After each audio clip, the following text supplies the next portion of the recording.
जैसे ही रात की अंधेरी छांव धरती को ढांकने लगी, वहां एक गांव के कोने में एक पुराने हवेली की भयंकर कहानी बुनने लगी। ये उस समय की है जब वहां लोग अब बहुत कम हो गए थे और गांव के पुराने सिकंदरी वंश की हवेली अब अकेली खड़ी थी। एक दिन एक युवा लड़का नामित राहुल उस हवेली के बारे में सुनते हुए उत्साहित हुआ। उसने अपने दोस्तों के साथ वहां जाने का निर्णय किया। जब वे हवेली पहुंचे तो वे देखने के लिए हैरान थे। हवेली की दीवारें पुरानी थीं और उनमें अंधेरा छाया हुआ था। धीरे धीरे वे अंदर चले गए।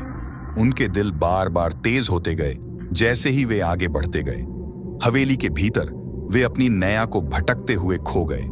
संकेत मिल रहे थे कि यहाँ कुछ अजीब हो रहा है। वे नीचे के कमरों में गए जहां एक अजीब दिव्य ज्योति जल रही थी। राहुल और उसके दोस्तों ने वहां घूमते हुए एक पुरानी किताब मिली जिसमें विचित्र और भयंकर चित्र थे। वे चित्रों को देखते ही उन्हें अजीब महसूस हुआ। वे और आगे बढ़े और वहां एक बड़ी सिंहासन जैसी कुर्सी पर एक अवशेष था। धीरे धीरे वे उस सिंहासन के पास पहुंचे और एक बड़ा पुराना संकल्प वहां चिपका हुआ था। तभी उन्हें वहां कुछ सुनाई दिया। धीरे धीरे उन्होंने सुना कि कोई बातचीत कर रहा है। वे डर के मारे थे, लेकिन उन्हें यह समझ में नहीं आ रहा था कि कौन यहां है। तभी एक अंतरिक्ष में बूट पड़ा। राहुल और उसके दोस्त डर से चौंके हुए थे। वे अपने आप को बाहर निकलने की कोशिश करने लगे, लेकिन कुछ अजीब हो रहा था।